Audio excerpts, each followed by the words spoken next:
Mga kabida, sa magandang oras sa lahat. Welcome po sa aking channel. Ito, magandang pag-usapan po ito. Ano po, na? Ito kung tila duda po ng One Sambayan dito ho sa naging action po ni Senate President Chis Escudero patungkol ho dito sa impeachment po ni Vice President Sara Duterte po, mga kabida.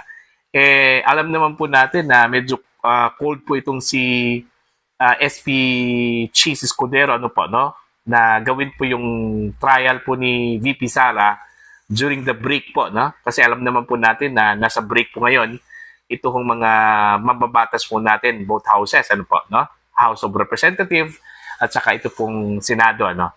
Meron kasing pressure, mga kabida, mula sa iba't ibang grupo, sector, no, na sana umpisahan na po itong impeachment trial po, ano po, laban kay Vice President Sara Duterte. Kailangan daw bumalik na po itong mga senador, ano, para i-convene po itong impeachment court.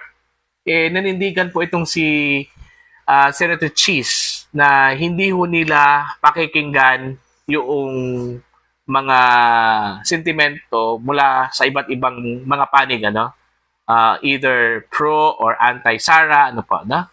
Basta ang paniniwala po nila, naka-break po sila ngayon at nasa kanilang rules yan, ano, pag break po sila, kailangan capitalize po nila yung kanila o maximize po nila yung kanilang break, ano. Tsaka pangalawa po, election po ngayon eh.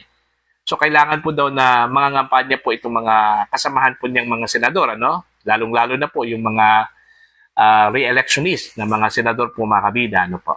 Maliban lang siguro pag meron pong special na pangailangan po na kailangan po na mag-convene itong Senado for legislative agenda, ano po, no?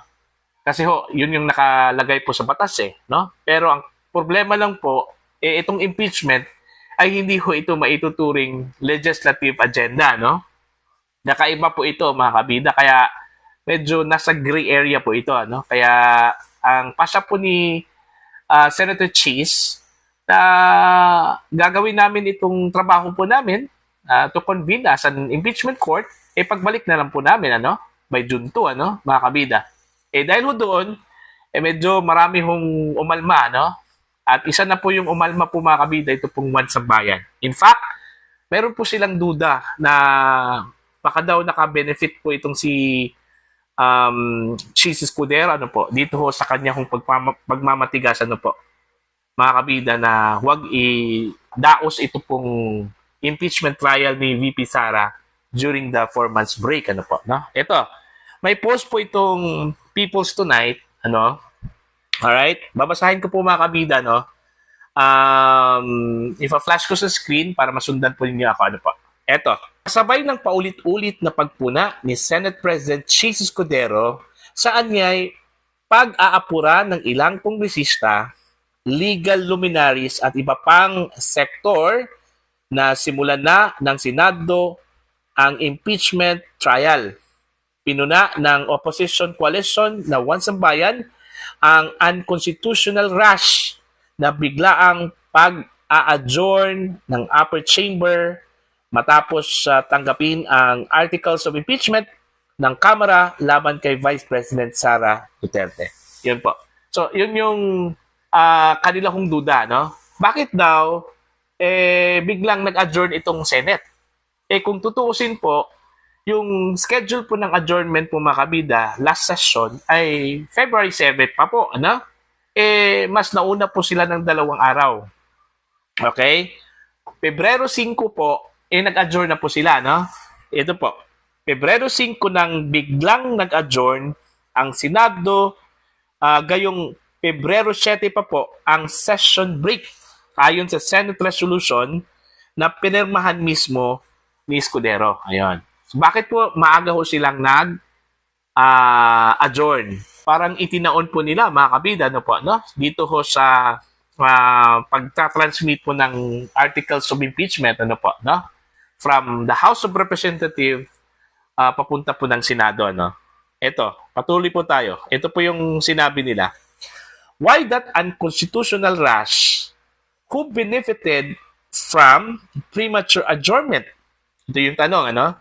Definitely, Sarah, because there would be a lot of legal questions that could potentially kill the impeachment complaint under the 20th Congress. Saad ni Attorney Howard Calleja, convener ng One Sambayan, sa isang statement nitong Pebrero 19, ano pa. Ito, tuloy pa po tayo. Nabudol tayo ni Cheese just when we are talking of billions of pesos being lost to alleged corruption. Just when Sara threatened to have the president and the first lady killed, which would have created unmanageable national instability. Here he is trying to voice us a scenario circulated to kill the impeachment of Sara Duterte, dagdag niya. Cheese would not do this without benefiting himself. Alright, yun yung kanila pong statement, ano po, mga kabida. No? Pero gusto ko lang pong i-correct po itong si Attorney Calleja, ano po, no? Dito ho sa kanyang sinabi na talking of billions of pesos being lost to alleged corruption. Actually, hindi ho billions of pesos po ang pinag-usapan po dito, ano? Millions lang po eh. 125 millions, no? Yung kanyang confidential fund sa Department of Education na sinasabi po nila na ginastos ng Vice President within 11 days lang po, ano? Diba? So, yun po, no? So, may duda po sila dito ho sa panindigan po ni Senator Cheese na baka ho nakabinipisyo po itong si Senator Cheese Escudero, ano po, no? Dito ho sa hindi ho pagpayag na gagawin po itong impeachment trial within the 4 months break, ano po, no? At nagbigay po daw ito ng daan para po may gagawin po itong si VP Sara to question this impeachment trial, most likely to the Supreme Court. At yun nga, yung ginawa po ni VP Sara, dinulog po niya ito sa Korte Suprema, ano po, mga kabida. So, yun po, naging advantage daw ito, no? Para po kay Vice President Sara Duterte, mga kapida. So, wala po tayong magawa dyan. It's the Senate's call, no? At gaya ng sinabi po, mga kabida, ni Senator Cheese Escudero, hindi ho sila magpapatinag, magpapadala kahit sino mang faction o sino mang grupo, no? Ma-pro or ma-anti Duterte ka man, no? Wala ho daw silang pakikinggan. Basta ang importante doon, kailangan tapusin nila yung break, okay? Tsaka, pagbalik po nila, tsaka po sila magdedesisyon kung kailan po sila magtatrabaho bilang impeachment court, mga kabida, ano po, na?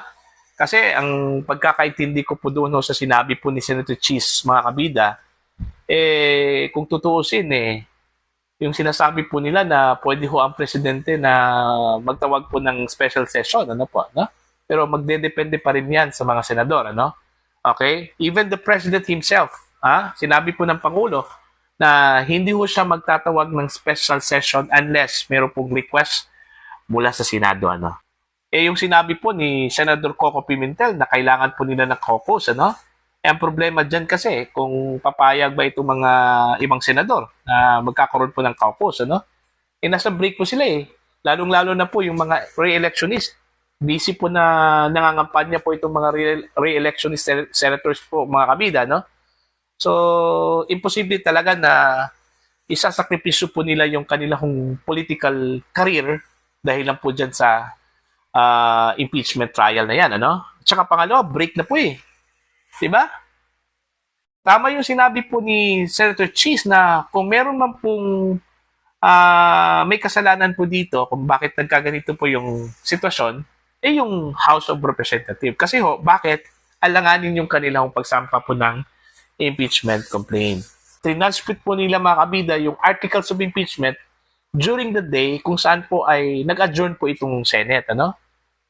Ang sabi nga ni Senator Cheese, bakit inupuan po nila ng 2 buwan yan? Sana, wala sana problema. Most likely, baka nagkaroon na po ng trial po ngayon kung maaga po nilang inaksyonan ng House of Representatives ito pong mga reklamo po laban po kay Vice President Sara Duterte, mga kabida.